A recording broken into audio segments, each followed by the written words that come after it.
What is the most craziest Naruto hot take? Well, we're going to decide that today. And by we, I mean me and my buddy Virtue. Go ahead and say hey, everybody. Hey, what's up, y'all? It's Virtue. So, a while ago, I had put a community post on my channel asking my subscribers to list their craziest and wildest Naruto hot take. And a lot of y'all commented a lot of good stuff. Like, there was a lot of comments, and it was hard to choose. So, I picked the 10 most, craziest that I felt that were on there, and we're gonna go over them. We're gonna either debunk them, or maybe not. Maybe we might agree with your hot take. You never know. If you didn't see your hot take on this list, don't worry, because if this video does well enough, I'll do a part 2 and a part 3, etc., etc. So if you didn't see your hot take on this video, don't be upset. You still have a chance to see yours. But with that said, if you haven't yet, please like the video and subscribe to the channel if you haven't already. Comment below what you guys think of today's video, and also comment some more hot takes for me to choose from. And while you're at it, go ahead and subscribe to Virtue's channel. I'll leave a link for his channel in the description below. But with all that said, let's go into the first one. And Virtue, we're starting off strong. So, the first one is Kaguya is better than Madara. I'm assuming they're talking about as a villain, or as the final villain. Man, that's definitely an interesting take. I mean, let's be honest. Neither of us think that Madara is a worse villain than Kaguya, right? We could both agree on that. Like, Madara, at least, if you want to put it like this, right? Madara has better arguments to suggest he's a better villain than Kaguya does. But, I mean, for her benefit, right, I will say this. She represents something in the story that makes her fundamentally necessary alongside Madara. Like, Madara couldn't have done his goal without Kaguya. Madara is trying to represent power. He doesn't understand the fulfillment of the cycle of hatred, and he's trying to destroy it with power, and he's trying to get stronger. And so he starts to obtain this sort of godhood. He starts to literally just only start levitating, doesn't even go on the ground like at all. So Madara is trying to represent godhood and to literally become a monster above the cycle of hatred, to become a god, to literally enslave the world.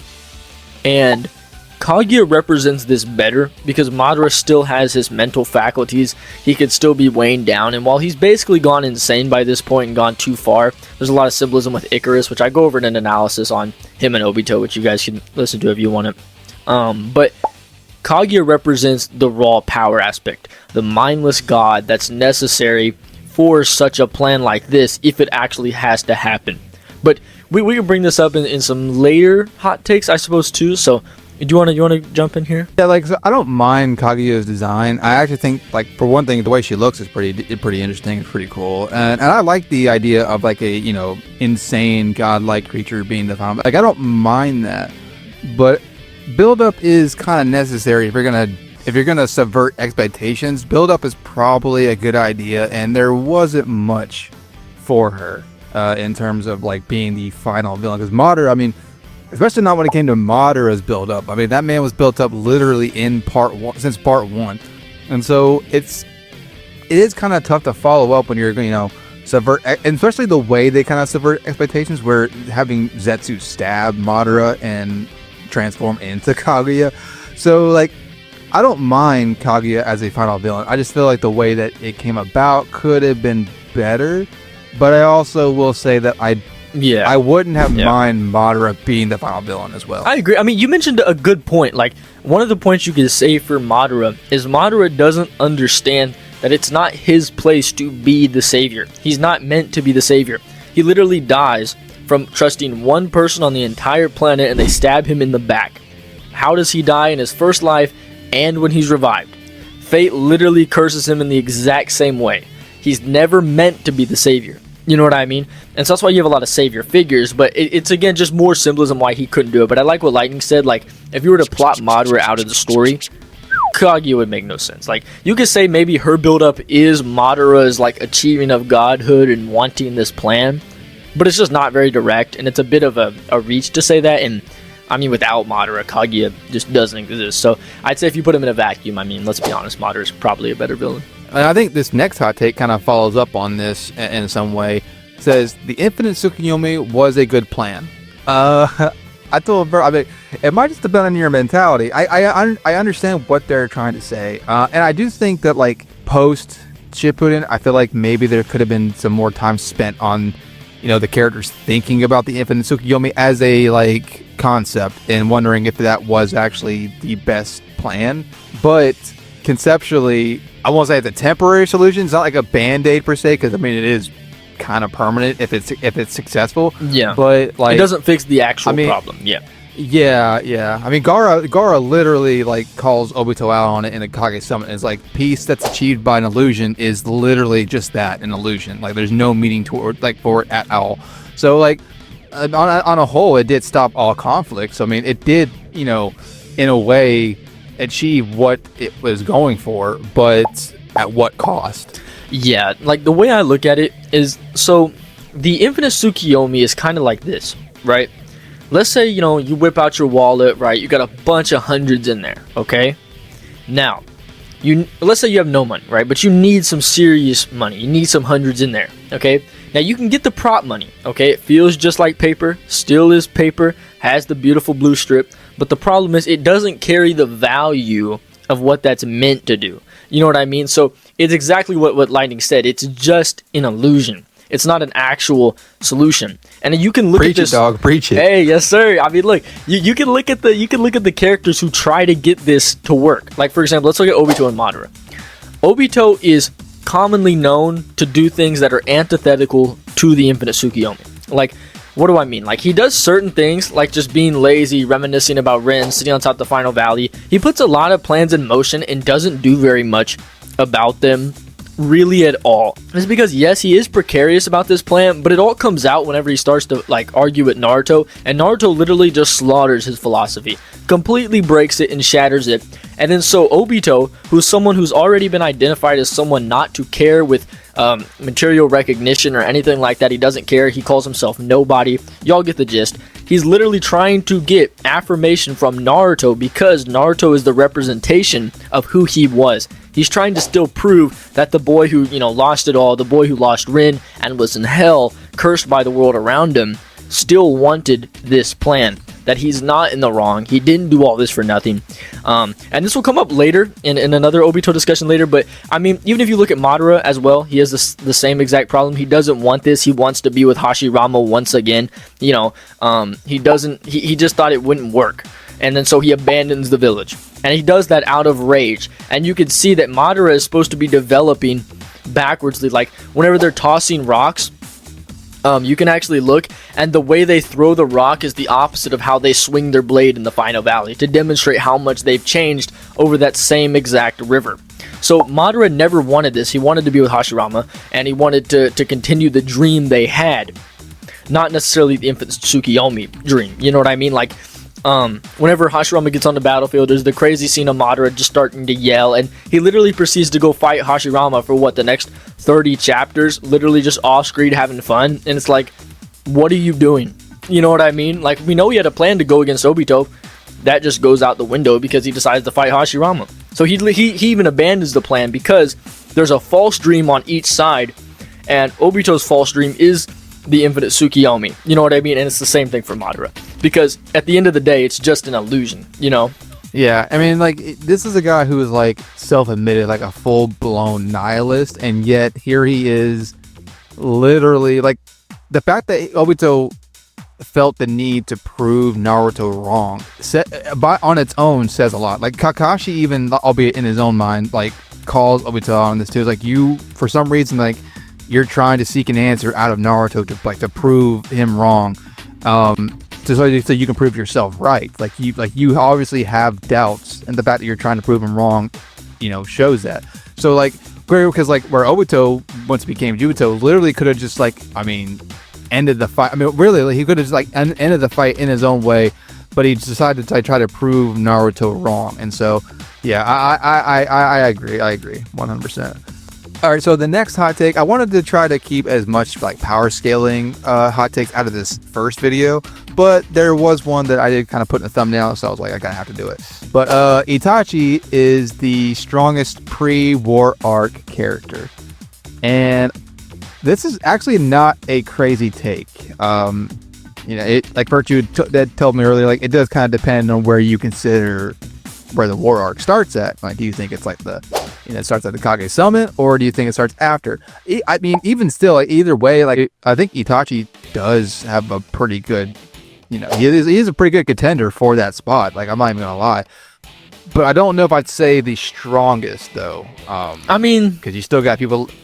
Go ahead. No, I was gonna say, like, bro. I mean, I have an Itachi Funko Pop sitting on my desk staring at me while I say this, so he's got me in the Genjutsu for sure. But I will say it just does depend, because if you look at it, right, it's stated that the 5 Kage are the strongest soldiers in the world.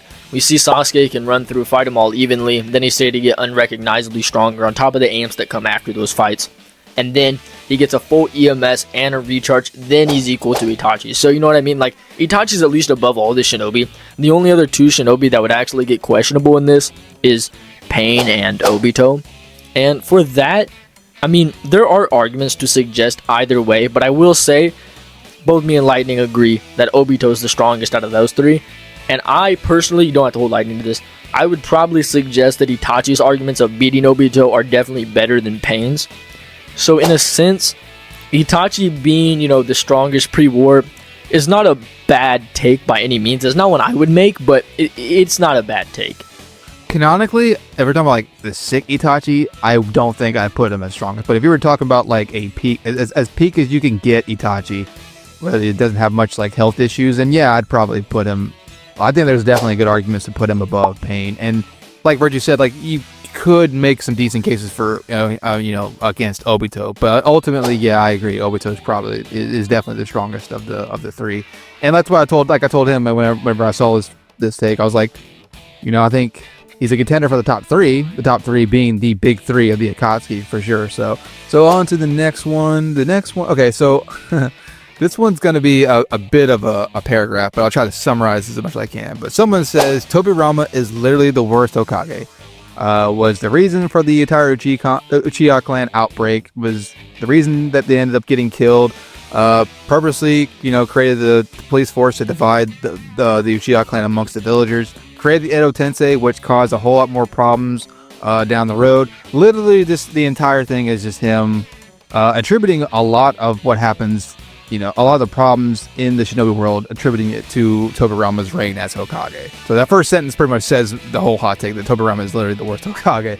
I don't know if I necessarily agree. I understand where they're coming from, but it's kind of tough to put yourself in that position when you are the leader of the village. I will the one thing I will say that I kind of agree with in this take is the creation of the Edo Tensei. I wasn't really sure. Maybe he just didn't think that somebody would be smart enough to come along and, develop the jutsu. But I will say that's a question mark above my head as to why he would create something like that in the first place. And I can't disagree about his treatment of the Uchiha clan as a whole. I understand where he was coming from, because Tobirama literally tells Sasuke I don't completely hate the Uchiha clan. It's just they warranted my suspicions 100%, and as Hokage I have to view anybody I see as suspicious with extreme caution. It's not a question, because if another Madara arises, what am I gonna do? And so it's better to no. So I've seen people who attribute Danzo's mentality to Tobirama. Danzo adopted Tobirama's mentality, whereas Hiruzen kind of adopted Hashirama's. And so I could definitely see the comparisons between all 4 of them. And I don't necessarily disagree with this take, but it's also worth mentioning you don't really know how you would react when you're in that position after Madara literally just attacked the village. You mentioned a really good point with Danzo. Danzo's recognized as the evil of the village, but the thing is, he recognizes himself as that too. He recognized that he is the darkness. He is what's the root of the village. He is the dark part that you don't see. It's not the part that buds the beautiful flowers. He is the roots of it. And yes, there are many dark assassinations, many dark things that Danzo does, but many of these sorts of things prevent wars. They save the diplomacy of Konoha. So it's more or less that Danzo is taking on the burden, and then Tobirama, at least in this perspective, is doing the same thing.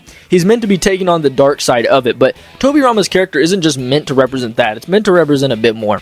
Tobirama's meant to represent basically the smartest dude, but he is so stupid because he doesn't understand the cycle of hatred. It's supposed to be that though we've already acknowledged that the cycle of hatred isn't a power correlated thing, it's not an intellect thing either.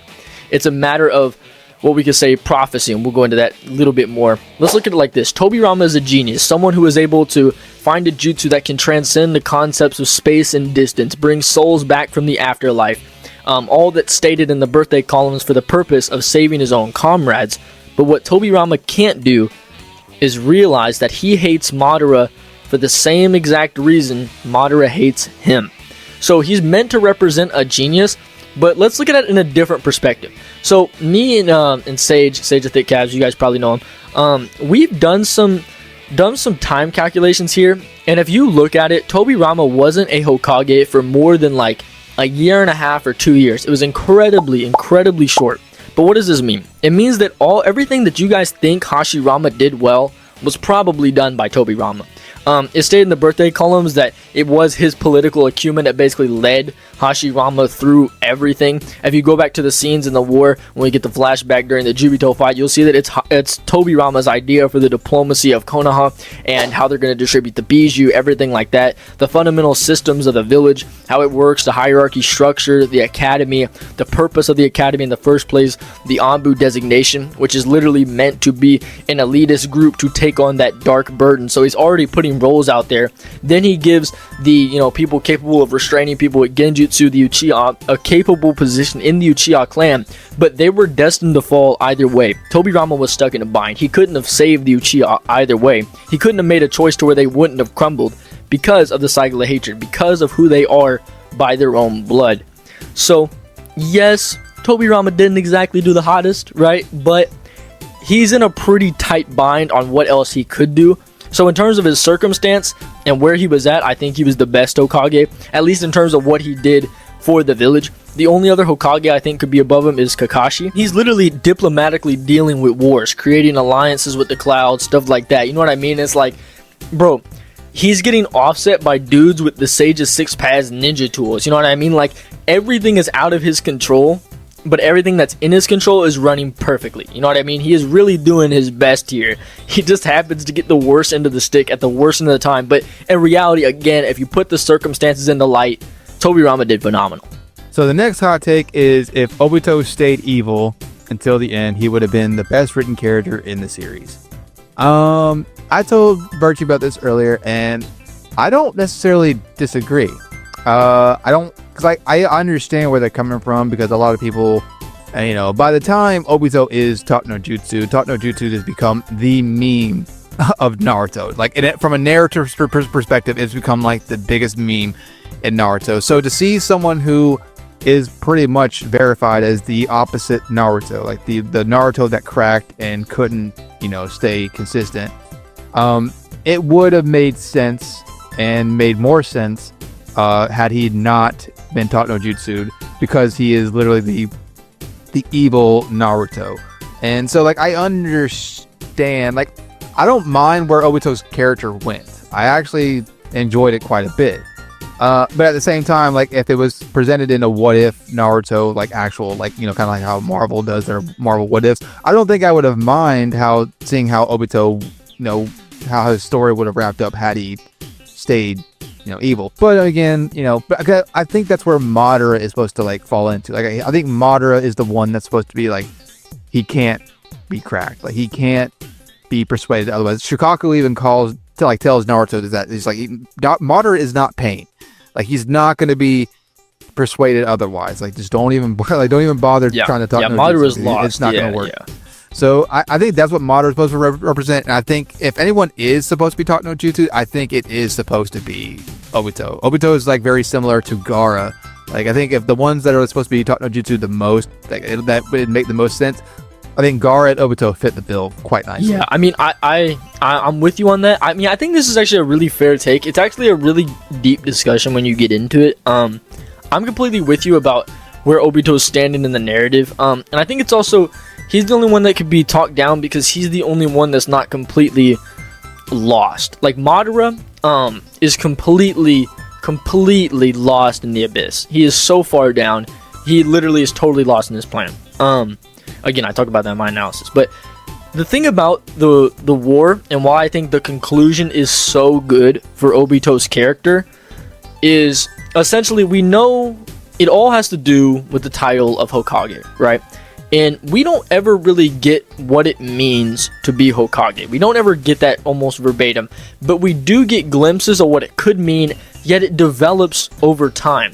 Like, you know, Kishimoto gives a brief answer in Fanbook 1 on what it means to be Hokage for him, and it's basically perfection. But then he even goes on and talks about how, you know, Hiruzen failed and Minato failed and stuff like that. But this is a different point. So it's not just perfection. It begins to develop into something else. The Hokage isn't just the one who leads the village and commands people. No. The Hokage is the one who walks before his comrades, takes the first step, and takes the risk, takes the blunt. If they're gonna die, they'll do it for their comrades. The one that walks ahead of them, takes the dark path, you know, takes the untraveled, rugged path rather than the easy one. And that's exactly why Naruto has to be the savior, because there's a lot of religious symbolism in here, and a lot of people will point to the Buddhist symbolism, but there's also a lot of Christian symbolism, such as Naruto being the Messiah and having to be the rightful fulfillment of what would be the Messianic law, but now it's the cycle of hatred in Naruto, where there is no abolishment of the law. It's a fulfillment that's necessary. But in Obito's case, Obito dreamed about being Hokage, and now he sees Naruto, he sees his younger self, and now he's developed that sort of term, how he's developed that ideology of wanting to be Hokage, and Obito on his deathbed becomes Hokage. Obito walks before his comrades with one request: let me do this for you, walk ahead of you, and die for you. Let me do this, you know. And that's the whole idea, is so that Obito can die, he can go rest, and that Sasuke can keep the same eye open that Obito opened the cycle of hatred with using his MS when he says, I'm in hell, whenever he opens the final stage of it, and Sasuke using that same eye with no Sharingan, going into submission, says, I've lost. The cycle of hatred is over there. And so Obito, I think, needs a really proper conclusion for the ending of the cycle of hatred. In the manga, Obito's transition from who he is can literally be seen from the start of the war.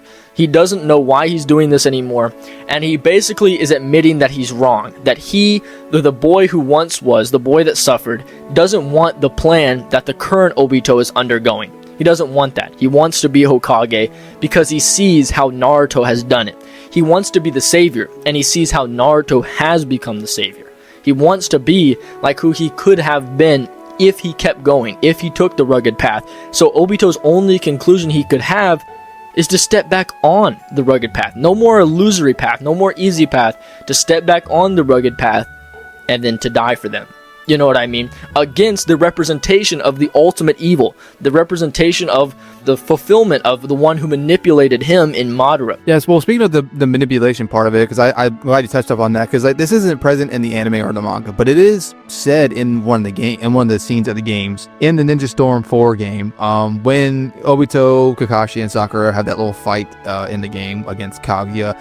There's a line that Obito says, like, during the fight, is like, Sasuke, like, I bear, you know, a lot of the responsibility for plunging you into darkness, and if I could, I would love to give you a second chance. And this is exactly what Obito is doing. Like, he's trying to, like, you know, save Sasuke, you know, both, like, on a physical... Let Sasuke do what he couldn't. You know, yeah. Mm-hmm. Yeah. Like, if there's a chance to save Sasuke from darkness, like, he wants that for him. And so, especially since he will be the last Uchiha for a while. So, like, yeah, I agree. I think, you know, I understand where people are coming from, and you know, there is a part of me that would like to see like how Obito as a complete villain would, you know, would go, but I actually don't mind Obito's arc, you know, especially his last line to Naruto, like, become Hokage at all costs, because I like the way I looked at it, like, he's saying that because I do not want you to become like me. He does, like, yeah, exactly. Yeah. He wants, and that's why he's taking on the example of what it means. You know what I mean? Even if you're in a dimension, you're literally in a fiery hell, you know, in a dimension called Genesis. Again,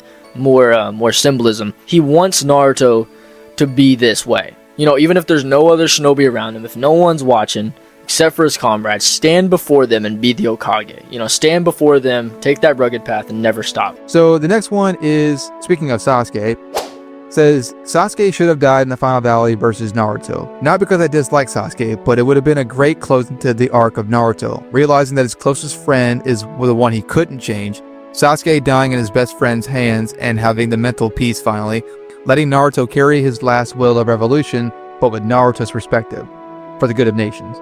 Now, it's funny when I read this, the first thing that comes to mind is actually the ending of Black Panther, which is one of my favorite Marvel movies, by the way. T'Challa has to, kill his cousin, Killmonger, who he understands like where he's coming from, the perspective of where he's coming from.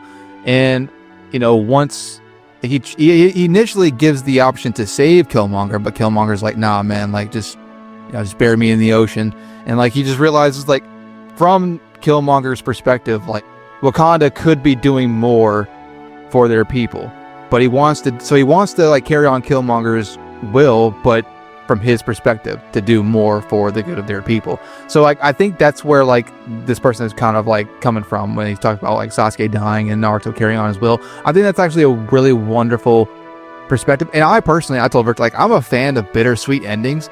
The one that comes to mind as far as like story wise is the 03 Fullmetal Alchemist, which I think is one of the best written pieces of fiction, period, because of the ending specifically. It's a very bittersweet ending, and so like I don't mind bittersweet ending. And this, Sasuke dying at the end would be the definition of a bittersweet ending, like Naruto becoming Hokage, but Sasuke dying at the end. Although it wouldn't make sense for Naruto's arc, because the whole thing is, how could I be Hokage if I can't even save one friend? But I think the saving him spiritually and mentally would do just as well for Naruto in the grand scheme of things. Like being able to save Sasuke from darkness, even though he wasn't able to save him physically, I think would still mean just as much to him being Hokage as it would, I actually wouldn't mind this ending. I like Sasuke. Sasuke is, one of my favorite characters, but I also don't, disagree with this take. I like the idea of the bittersweet ending, right? I think it's good. Like my favorite fictional series of all time is Breaking Bad. I'm not gonna spoil the ending, but it has a pretty bittersweet ending. You can look at like Death Note's up there as well. It has a pretty bittersweet ending depending on how you look at it. Attack on Titan does as well. I think those are all done really well in terms of their endings. But for this one, I think you can get the bittersweet ending in a better way rather than Sasuke, but in Naruto. In Naruto dying, it makes sense, but not Sasuke. The reason why I say this is because Hashirama fails what Naruto does in the Kage Summit. Because Hashirama does everything. He works his whole life to do the same thing Naruto did, to save his friend, to save him from the dark path he's on, to finally unite and build a world for people. Not for themselves, not for the cycle they've been stuck in, but for the people around them. And then in the end, in the final valley, Hashirama concludes that Madara can't be saved. And he kills him. He kills Madara. But Naruto realizes, literally when the cycle of hatred starts being built up at its absolute highest in the summit, he realizes he can't kill Sasuke. He cannot do it, because if he does, he fails. He can't kill Sasuke. He can't even just beat Sasuke in a fight. He has to beat him philosophically. He has to beat him mentally. He has to literally change who Sasuke is. He has to break the cycle of hatred. And that comes through, again, fulfillment, not destruction. Because, again, the same symbolism I mentioned earlier. So, it represents... I don't think Sasuke should die, because then you run into the same problem and Naruto fails. But it would be a bit awkward if this were to happen, at least in my opinion. But if it's flowed well, Naruto dying could make some actual sense. And what I mean is, if Naruto were to save Sasuke, bring him back, and successfully break the cycle of hatred, and die in the process, you would still have this similar religious symbolism that's been followed so eloquently throughout the war arc and the series as well. And it would be a pretty bittersweet ending to see Naruto die, to see him walk before his comrades and even die for him. You know what I mean? So it'd be the exact fulfillment of Obito's, asking of Naruto, and you could finally see the end of there being a monument built for Naruto's face. You know what I mean? And that'd be... I was just about to say that. Cool. I could see like Sasuke. I could see Sasuke still being like, if he is, or I guess Kakashi would still be Hokage, but I could still see Kakashi and Sasuke opting to put Naruto's face on that wall, or on the mountain, just to put it there. So yeah, I mean, I could agree. It's like I can agree with both. Like, I can agree with one of the main characters like dying. One of the two main characters dying. I don't think it's like, one way or the other is bad. Like, I don't think I would have actually preferred a bittersweet ending, personally. Not like, substantially, but like I really do like bittersweet endings if, like you said, they are written well. That's another reason why I think Obito like becoming good and dying also does help, because if he didn't, then there wouldn't be any like bitterness to it at all. You know what I mean? Yeah. True. So the next one is, oh my god, this is so funny reading it. So Kakashi not telling Naruto that he's Minato's son was strange, as well as Jiraiya, but everyone keeps saying, you look like Minato, and Naruto never once says a thing about it either. So, me and Virtue, like, this isn't really like a hot take, but we kind of discussed this. It's like, from a conceptual point, we got to think like how Naruto would be as a kid. Like, cause say for example, like a Jiraiya or Kakashi did tell Naruto, like, yeah, you are like the son of the fourth Hokage. What's the first thing Naruto's likely to do? Probably run his mouth that he is the son of the fourth Hokage. Yeah. Like, especially given his like dream of becoming Hokage. Like, I mean, even if Kakashi and Jiraiya told him like, hey, you need to keep your mouth shut about this, because I mean, like Minato said to Naruto when they first met, if people found out that you're my son, you would have been in danger. But so like being the nine-tailed Jinchuriki and the son of the fourth Hokage, I mean, talk about two birds, you know what I'm saying? That's just like a jackpot for anybody wanting to like capture him. So like that's the way I've always interpreted it. It's like, Naruto had the potential of running his mouth, if he did know. Now to be fair, like anybody could have like said more than what Hiruzen, because I've talked about this before, like that filler scene where Hiruzen just blatantly tells him like, what good is it going to do to know who your parents are? I don't ever like, I tend to pretend that scene didn't even happen, because I just don't think the Hiruzen I know wouldn't like say something like that. I would have just like said like Hiruzen would have said something like your parents were heroes or something like that. There's something a little more than what he said. And so like I agree that someone could have told like him who his parents were on a vague level. Anything better than what he had gotten, but telling him directly that he's Minato's son probably is going to be a bad idea, just given who Naruto is. Yeah, no, I completely agree. All right, so the next one is one that I've actually kind of thought about before. It says the best course of action for the franchise after Boruto ends would be an actual Naruto Part 3 and/or Naruto reboot, not a remake. So I don't know if this is like what he's necessarily referring to, but my thing has always been like, I think the best course of action after the Naruto series should have been like anthology series about Naruto characters that we aren't familiar with like at all. And they don't have to be long series, just like series that like, maybe a 10 episode, 20 episode like series about people like Sakumo or Shisui, who we don't really see all that much. Even like minor characters that we've only ever heard about.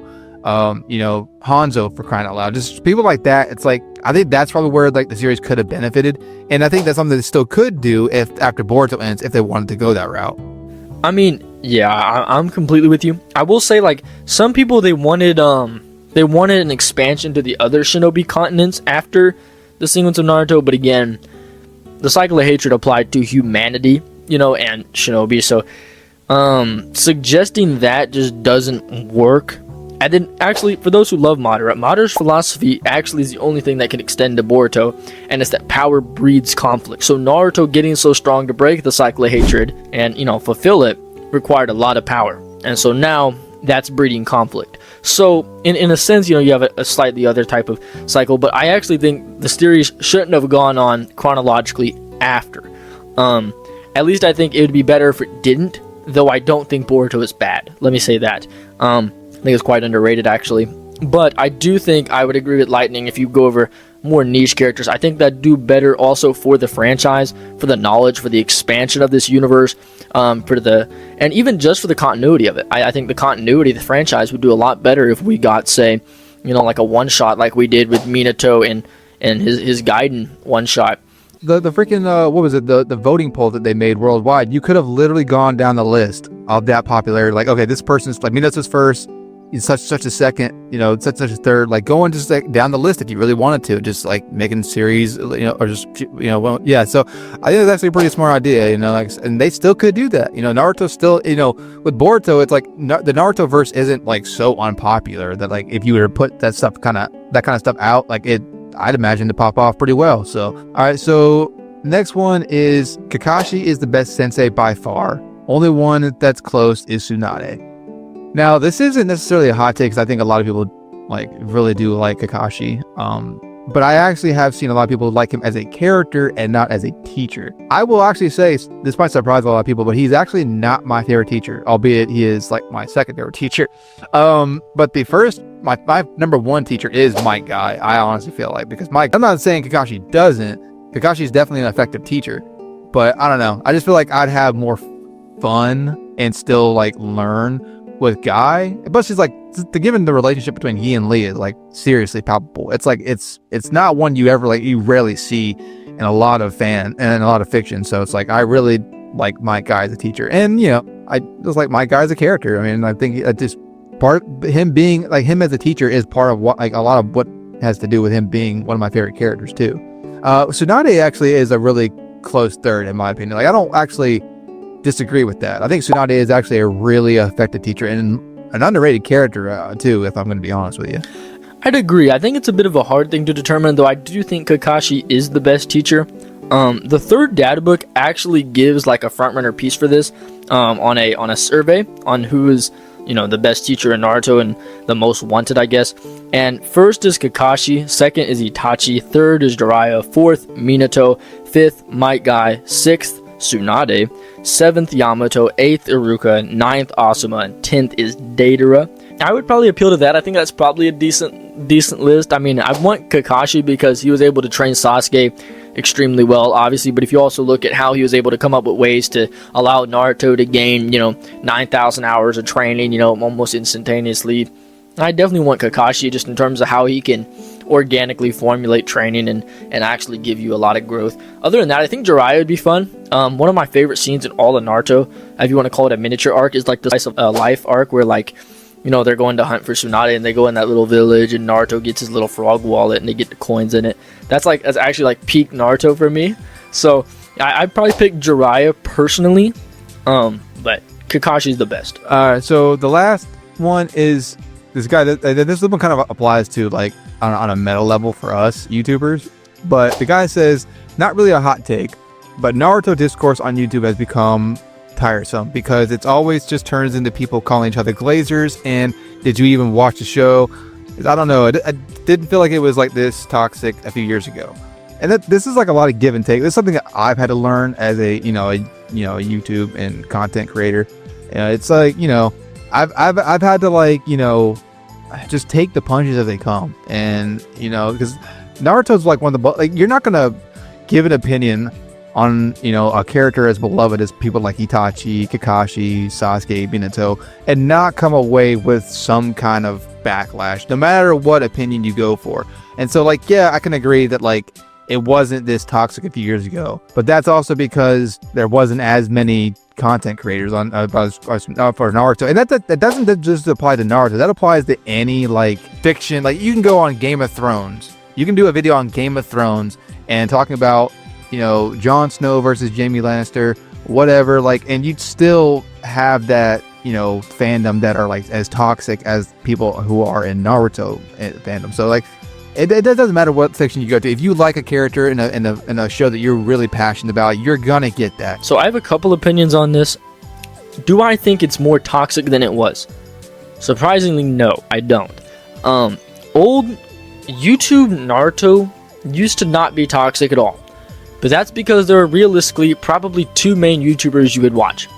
Realistically, right? Then you'd probably have three at a later point.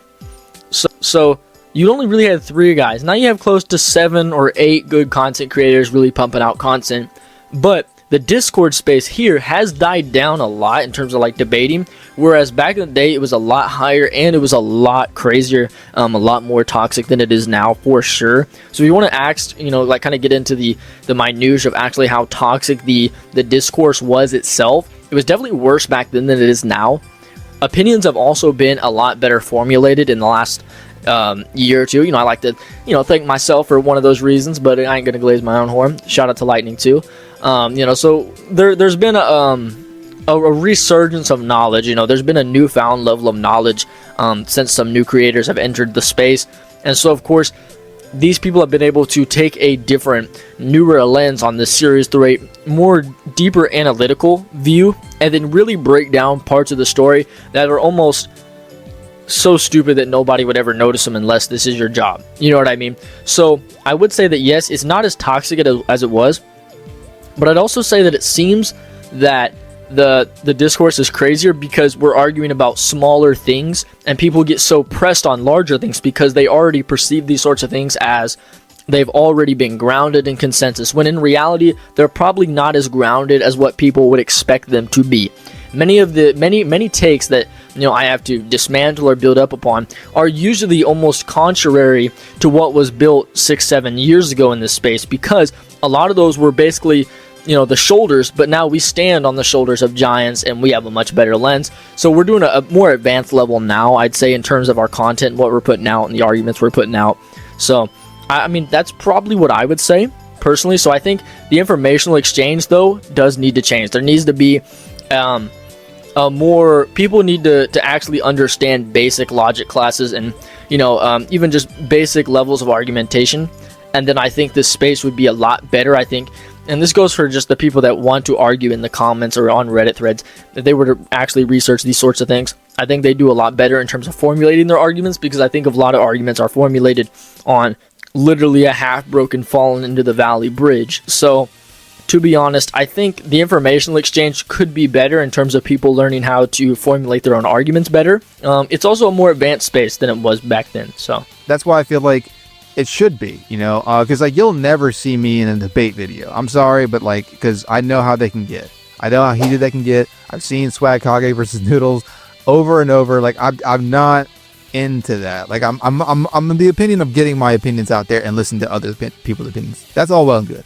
But you're not going to get me into a debate because I know the amount of yelling that gets into it, and I don't have time. I agree. I mean, there has to. I will debate if there's an informational exchange. If I actually think the information can be exchanged on the topic and it's not just an ego matter, then yeah, I mean, I'm totally down. You know what I mean? But it's usually not. That's why I think the informational exchange has to improve.